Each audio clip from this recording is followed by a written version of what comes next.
To everyone, today I will be show my college budget. So first is allowance. So my parents give 400 gives me a 400 allowance. So in 1 month 400 including 400 that boarding house fee. So next is that expenses. So the expenses first week is 500, and ang aking naman na gastos sa second week is 500. Sa third week naman is 500, and sa week 4 naman ay 500. Sa transportation naman ay put 70 pesos in Friday. Sa Friday, very week sa Friday.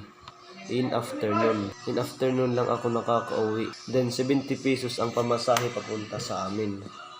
At pag Sunday naman, naglalaro ako ng basketball at tinataya ko ang 20 pesos.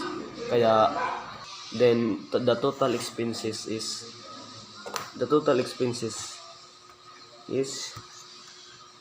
lahat ng mga nagastos ko ay itinototal ko sa expenses.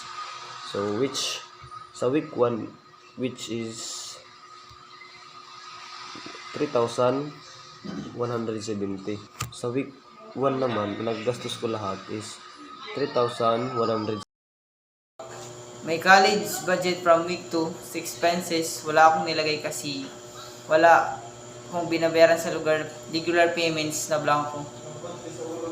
Blanco lang, wala naman din kaming binabayaran. In food expenses, 350 pesos budget for my groceries. Then sa personal expenses sa transportation, I put 60 pesos in Friday because in Friday in afternoon, I'll travel pa uwi sa amin. Then 60 pesos ang pamasahe sa Naval to Leyte.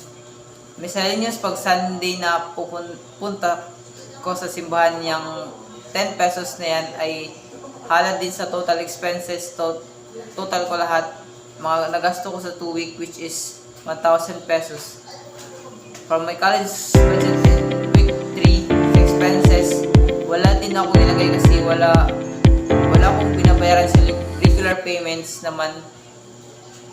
Blanco lang, wala naman din ako binabayaran. In food expenses, 450 pesos budget for my groceries. Then sa personal expenses is 150 pesos.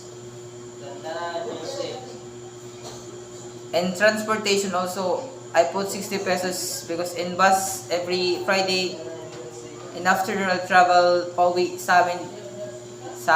Then ang expenses is 60 pesos to pamasahe from Naval to Leyte.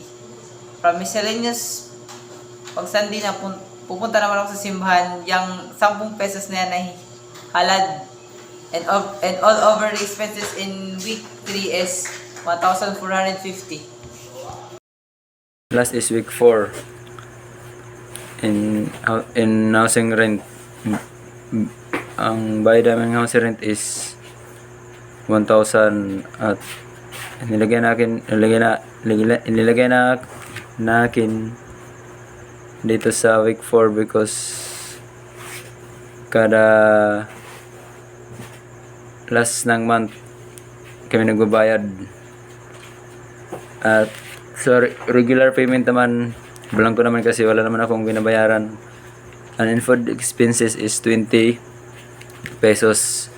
For groceries naman 20 pesos din, ang total of 20 pesos. And pang skincare naman 100 pesos, pang pagwapo.